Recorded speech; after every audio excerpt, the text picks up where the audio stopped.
Hello friends, Radhe Radhe. Krishna Janmashtami की आप सभी को ढेर सारी बधाई एवं शुभकामनाएं। कृष्ण के जीवन से हमको अपार ज्ञान मिलता है। कृष्ण के जीवन को अगर हम देखें तो इनके जीवन में हमको प्रेम, भक्ति, भावना और हमको जीवन जीने की एक कला सीखने को मिलती है। जीवन को किस तरीके से जिया जाए ये हमको सीखने को मिलता है कृष्ण के जीवन से। इन्होंने अगर मित्रता की तो उसका एग्जाम्पल आप दिया जाता है। इन्होंने अगर युद्ध किया तो उसका एग्जाम्पल दिया जाता है। इन्होंने अगर प्रेम किया तो उसका एग्जाम्पल दिया जाता है। अगर उन्होंने ज्ञान दिया तो उसका भी एग्जाम्पल दिया जाता है। तो कृष्ण जी के अंदर सभी प्रकार के गुण हैं और इनके जीवन से हम बहुत कुछ सीख सकते हैं। कृष्ण के द्वारा जो उपदेश दिया गया, कृष्ण जी के द्वारा जो उपदेश दिया गया, वो आज भगवत गीता आज समस्त संसार में सबसे ऊपर रखी जाती है और इसमें समझिए पूरे समस्त संसार का ज्ञान है। साइंस भी इसके आगे कुछ नहीं है। और इन्होंने मनुष्य को बताया, इन्होंने समस्त संसार को ये बताया कि अगर आपके पास प्रेम भावना है, अगर आपके पास प्रेम है तो आप निर्धन नहीं हो सकते हैं। हमारे अंदर लोगों के प्रति प्रेम भावना होनी चाहिए। अगर हमारे अंदर प्रेम भावना है तो हम कभी भी निर्धन नहीं हो सकते हैं।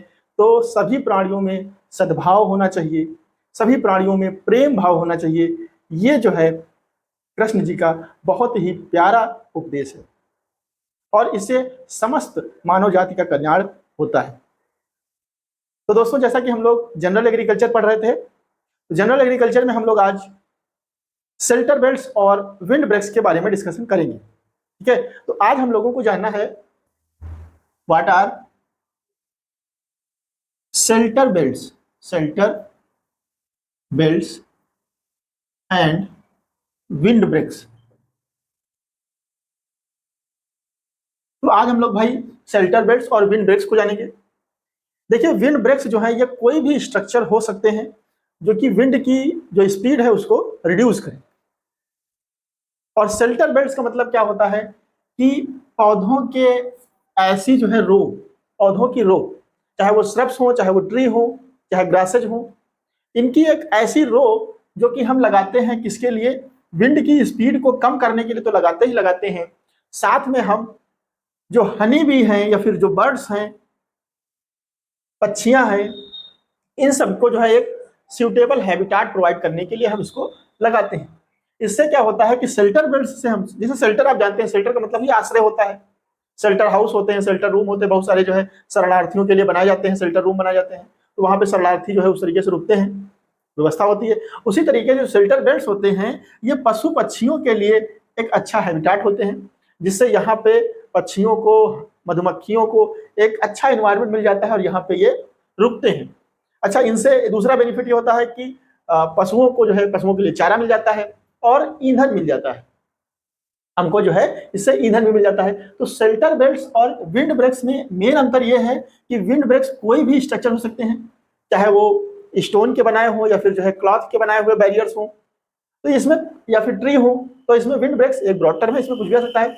शेल्टर बेल्ट्स का मतलब होता है कि हम श्रब, ग्रासेज या फिर ट्रीज जो है लगाएं, उनकी रो लगाएं, इनकी रो हम लगाएंगे और इससे क्या होगा कि विंड का जो फ्लो है वो रिड्यूस होगा, विंड की स्पीड जो है वो रिड्यूस होगी और जो हमारी क्रॉप है वो डेसिकेट होने से बच जाएगी। वो जो है उसमें इवेपोट्रांसपिरेशन की जो प्रोसेस है वो कम हो पाएगी, जिससे जो वाटर की अवेलेबिलिटी है पौधों को वो अच्छे से हो पाएगी। तो जो विंड ब्रेक या फिर शेल्टर बेल्ट्स का जो मेन कॉन्सेप्ट है, ये ऐसी एरियाज में हम लोग जो है मतलब प्रैक्टिस करते हैं जहां पे ड्राट एक मेजर प्रॉब्लम होती है। जैसा कि मैंने आपको बताया है कि ये जो प्रैक्टिस है ये जो है dry farming, dry land farming मतलब रेनफेड एग्रीकल्चर के लिए जो है मोस्टली की जाती है। तो ऐसी एरियाज में जहां पे ड्राट एक मेजर प्रॉब्लम है, सूखा रहता है और हवा के द्वारा जो है विंड इरोजन होता है, ऐसे एरियाज में हम शेल्टर बेल्ट्स का यूज या फिर विंड ब्रेक्स का यूज करते हैं। अब देखिए, जो शेल्टर बेल्ट्स या फिर विंड ब्रेक्स हम यूज कर रहे हैं, इनका क्या मतलब फायदा है? जैसा कि मैंने आपको बताया कि इनसे जो है एक तो भाई विंड इरोजन जो हो रहा है, विंड इरोजन जो हो रहा है ये जो है क्या होगा? रिड्यूस हो जाएगा। विंड इरोजन क्या होगा भाई? रिड्यूस हो जाएगा। विंड इरोजन मतलब soil erosion by wind, soil erosion by wind, ये क्या हो जाएगा भाई? ये रिड्यूस हो जाएगा। सॉइल इरोजन बाय विंड ये क्या होगा? रिड्यूस हो जाएगा।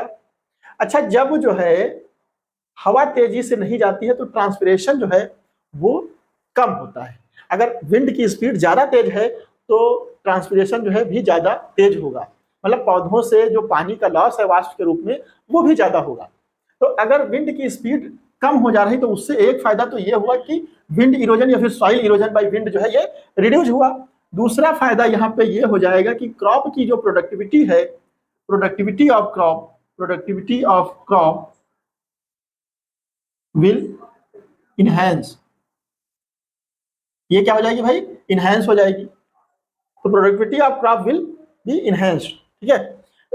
एक फायदा हो गया। तीसरा फायदा क्या है कि जो बर्ड्स वगैरह हैं, जो बर्ड्स हैं, हनी बी हैं, जो हनी बी हैं, इनको जो है क्या मिल जाएगी? सूटेबल हैबिटाट मिल जाएगी भाई। इनको जो है सूटेबल हैबिटाट मिल जाएगी। अच्छा, इससे क्या होगा कि जो बर्ड्स हैं या फिर हनी बीज हैं, ये चूंकि पॉलिनेशन के लिए रिस्पॉन्सिबल होती हैं, तो ये भी जो है अल्टीमेटली क्या करेंगी? प्रोडक्टिविटी जो क्रॉप की है उसको इंक्रीज करेंगी। तो विंड ब्रेक्स या फिर शेल्टर बेल्ट्स इस तरीके से हमारी फसलों को फायदा पहुंचाते हैं, ठीक है। नेक्स्ट क्या है भाई? देखिए, इससे हमको जो है कैटल फीड मिल जाता है। इससे हमको कैटल फीड मिल जाता है, मतलब एनिमल हस्बेंड्री को ये बढ़ावा देता है एक प्रकार से। अच्छा, इससे हमको जो है नेक्स्ट अगर बात करें तो हमको इससे जो है फ्यूल मिल जाता है, फ्यूल वुड मिल जाता है, लकड़ियां मिल जाती हैं जलाने के लिए, है नहीं? तो इस तरीके से मैनी ऑफ दी जो है इससे बेनिफिट है। ये जो है ये मार्च ऑफ डिजर्ट जो है, मतलब जो रेगिस्तान का जो बढ़ाव है, जो फैलाव है, उसको भी क्या करता है? रिड्यूस करता है। उसको रिड्यूस करता है, उसको रोकता है एक प्रकार से। जो रेगिस्तान बढ़ रहे हैं उसको भी क्या करता है? ये रोकता है। अगर हम प्लांटेशन करते हैं तो उससे जो रेगिस्तानी एरिया है, मतलब जो डिजर्ट एरिया है, वो कम होता है। अच्छा, दूसरा ये है, नेक्स्ट ये फायदा है इससे कि यहाँ पे नेक्स्ट जो फायदा है ये यहाँ पे ये है कि माइक्रो क्लाइमेट जो है वो इंप्रूव होता है। मतलब जब आप देखिए गर्मियों में जब आप पौधों के पास से निकलते हैं तो वहां पे आपको जो टेम्परेचर दिखता है वो डाउन दिखता है, बहुत अच्छी फीलिंग आती है। तेज धूप हो, गर्मियों का मौसम हो और आप जो है एक बगीचे के पास जाइए, देखिए आपको बहुत ही ठंडा इन्वायरमेंट मिलेगा। तो एक प्रकार से माइक्रो क्लाइमेट जो है ये इसको इंप्रूव करते हैं। तो इस तरीके से मल्टीपल जो है इसके बेनिफिट्स हैं wind breaks and shelter belts के, स्पेशली ऐसे एरियाज में जहां पे ड्राट एक मेजर प्रॉब्लम है, जहां पे सॉइल का इरोजन जो है विंड के द्वारा एक मेजर प्रॉब्लम है, वहां पे ये जो शेल्टर बेल्ट्स या फिर विंड ब्रेक्स है ये काफी अच्छी जो है भूमिका अदा करते हैं, ठीक है। अच्छा, अब जब हम बात करते हैं शेल्टर बेल्ट्स या फिर विंड ब्रेक्स की, तो जैसे सपोज दैट ये एक हमने जो है ट्री लगाया हुआ है भाई, ठीक है। तो एक्चुअली होता क्या है कि इसकी जो हाइट है ना, इसकी जो हाइट है ये निर्धारित करता है कि कितना जो है प्रोटेक्शन हमको मिलेगा विंड से। तो सपोज दैट यहाँ से जो है हवा आ रही है भाई, इस तरीके से यहाँ से हवा आ रही है और इसकी स्पीड जो है वो 45 किलोमीटर प्रति घंटे की स्पीड है। ये जो हवा आ रही है इसकी स्पीड जो है 45 किलोमीटर प्रति घंटे की स्पीड है, ठीक है। और यहाँ पे हम देखिए एक स्केल बना लेते हैं कि ये जो है यहाँ पे मान लीजिए सपोज 30 मीटर है, इस पौधे से ये जो है 30 मीटर है। यहाँ पर हमने बना लिया कि ये 30 मीटर है और ये भाई हमने बना लिया 60 मीटर और ये हमने बना लिया 90 मीटर और ये हमने बना लिया भाई 120 मीटर और ये हमने बना लिया भाई 150 मीटर और ये हमने बना लिया 180 मीटर और ये हमने बना लिया 210 मीटर, ठीक है। तो ये हमने डिस्टेंस जो है बना ली। यहाँ पे ये पौधा हमने लगाया हुआ है, शेल्टर बेल्ट एक प्रकार से लगाया हुआ है और यहाँ से हमने ये डिस्टेंस दिखा दिया आपको, ठीक है। अब देखिए ये जो पौधा है सपोज दैट ये जो है 11 मीटर है, ठीक है। ये 11 मीटर टाल है, इसकी जो ऊंचाई है ये 11 मीटर की है। तो इसकी जो हाइट है ये निर्धारित करती है कि कितना जो है विंड स्पीड कम होगी। तो इस वाले एरिया को यहाँ पे ये जो विंड ऊपर की तरफ मूव कर रही है इस तरीके से मूव करेगी क्योंकि ये पौधा लगा हुआ है। तो इस मूवमेंट को हम बोलते हैं विंडवार्ड, इस मूवमेंट को बोलते हैं विंडवार्ड मूवमेंट, इसको हम बोलेंगे विंडवार्ड मूवमेंट। अच्छा, जब ये ऊपर जाएगी फिर ये हवा जो इस तरीके से आएगी भाई, तो ये जो हो जाएगी ये हो जाएगी लीवार्ड। क्या हो जाएगी भाई? Leeward movement. तो जो डाउनवार्ड मूवमेंट होता है, हवा का जो डाउनवार्ड मूवमेंट होता है वो जो होता है ये कहलाता है लीवार्ड मूवमेंट और जो अपवार्ड मूवमेंट होता है विंड का ये कहलाता है विंडवार्ड मूवमेंट। जो अपवार्ड होगा मूवमेंट विंड का, हवा का, तो ये कहलाएगा विंडवार्ड मूवमेंट, जबकि जो डाउनवार्ड मूवमेंट होगा उसको कहेंगे लीवार्ड मूवमेंट, ठीक है। तो इतना आप समझ गए। अब मैं कहने की प्रयास ये कर रहा हूं कि ये जो हवा जा रही है भाई 45 किलोमीटर प्रति घंटे की स्पीड से, ये रिड्यूस की जाएगी 5 to 10 times, 5 to 10 times of plant height. ये जो प्लांट हाइट है इसका 5 से 10 गुना जो है रिड्यूस किया जाएगा विंड को, किधर, विंडवार्ड साइड में। विंडवार्ड साइड में ये 5 से 10 गुना जो है रिड्यूस करेगा विंड स्पीड को। तो यहाँ पे जो विंड स्पीड हो जाएगी ये करीब करीब 20 से 30 किलोमीटर प्रति घंटे की स्पीड हो जाएगी। कितनी स्पीड हो जाएगी? और यहाँ पे अगर हम 30 मीटर दूर देखें तो ये जो लीवार्ड साइड है यहाँ पे करीब करीब जो है ये जो रिड्यूस करता है, ये रिड्यूस करता है 30 टाइम्स, ठीक है, ये रिड्यूस करता है 30 टाइम्स ऑफ प्लांट हाइट। तो यहाँ पे जो विंड का वेलोसिटी होगा या फिर जो स्पीड होगी वो कितनी हो जाएगी भाई, ये जो है 10 किलोमीटर प्रति आवर्स के हिसाब से हो जाएगी। इसके बाद 60 मीटर पे कितनी हो जाएगी, ये जो है 15 किलोमीटर प्रति आवर्स की स्पीड से हो जाएगी। इसके बाद ये 18 किलोमीटर प्रति आवर्स की स्पीड से हो जाएगी। इसके बाद फिर ये 22 किलोमीटर प्रति आवर्स के हिसाब से हो जाएगी। फिर यहाँ पे ये जो है 32 किलोमीटर प्रति आवर्स की स्पीड से हो जाएगी। फिर यहाँ पर ये 36 किलोमीटर प्रति आवर्स की स्पीड से हो जाएगा। और यहाँ पर लास्ट में ये जो है 40 किलोमीटर प्रति आवर्स की स्पीड हो जाएगी। तो यहाँ पे आप देख पा रहे हैं कि जो ये शेल्टर बेल्ट्स है ये 5 to 10 टाइम्स रिड्यूस कर रहा है विंड की स्पीड को विंडवार्ड साइड में, जबकि ये 30 टाइम्स जो है रिड्यूस कर रहा है लीवार्ड साइड में, ठीक है, जस्ट जो है लीवार्ड साइड में। अच्छा, दूसरी चीज ये कि इसका जो इफेक्ट है ये 200 मीटर की डिस्टेंस में ये करीब करीब 20% ही रह जाता है। इस शेल्टर बेल्ट्स का जो इफेक्ट है ये 200 मीटर के बाद करीब करीब जो है 20% ही रह जाता है, और 300 मीटर के बाद इसका कोई इफेक्ट फिर नहीं रहता है। तो इसका मतलब है कि शेल्टर बेल्ट्स जो हमको लगाना पड़ेगा वो 300 मीटर के बाद हमको फिर से लगाना पड़ेगा। तो शेल्टर बेल्ट्स की जो रो लगेंगी वो 300 मीटर के अंतराल पे लगेंगी, कहने का मतलब ये है, ठीक है। तो ये इसका रूल है।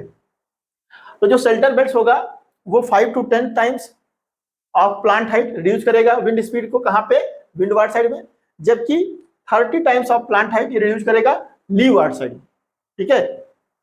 तो इस तरीके से इस एग्जांपल को हमने समझा।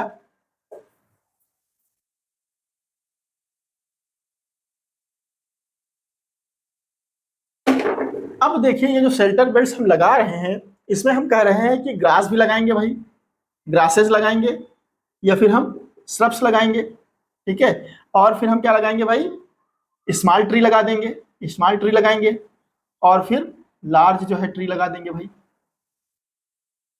बड़े जो है ट्री लगा देंगे, बड़े पेड़ लगा देंगे। तो कहने का मतलब यह है कि अगर विंड की स्पीड ये है, विंड का डायरेक्शन जो है ये है, तो जो ग्रासेज रहेंगी, श्रब्स रहेंगी, ये बाहर की तरफ रहेंगी, ये बाहर की तरफ रहेंगी। फिर इसके बाद जो है स्मॉल ट्री, मतलब ये जो है मान लीजिए ग्रासेज हो गए, फिर ये स्मॉल ट्री, और फिर ये जो है लार्ज ट्री रहेंगे, और इसके बाद ये फिर क्रॉप रहेगी, ठीक है, ये क्रॉप रहेगी। तो ये पैटर्न रहेगा। यहाँ पे क्या होगा कि ये विंड इस तरीके से आएगी, थोड़ा सा ऊपर इस तरीके से ये ट्रेन की जाएगी, इस तरीके से ट्रेन की जाएगी। तो ये क्या कहलाएगा भाई, ये विंड वार्ड कहलाएगा। क्या कहलाएगा, विंड वार्ड कहलाएगा, ठीक है। ये जो मूवमेंट होगा, अपवार्ड मूवमेंट होगा विंड का, ये क्या कहलाएगा, विंड वार्ड। फिर इसके बाद ये हवा जो इस तरीके से नीचे आएगी तो ये कहलाएगा लीवार्ड, ठीक है, ये कहलाएगा लीवार्ड। तो downward movement of wind leeward and upward movement of wind is windward, ठीक है। तो इस तरीके से जब भी हम शेल्टर बेल्ट्स लगाएंगे तो ग्रासेज जो होंगी वो बाहर की तरफ, इसके बाद स्मॉल ट्री, और देन जो है लार्ज ट्री रहेंगे।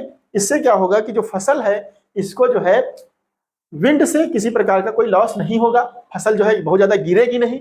और दूसरी चीज ये कि ट्रांसपिरेशन जो लॉस है वो मिनिमाइज हो जाएगा, जिससे क्रॉप की प्रोडक्टिविटी जो है ये बढ़ जाएगी, ठीक है। तो इस तरीके से हमने वेरियस एस्पेक्ट को जो है शेल्टर बेल्ट्स और विंड ब्रेक्स के वेरियस एस्पेक्ट को समझा। आज के लिए इतना ही, मिलते हैं नेक्स्ट वीडियो में। Thank you very much.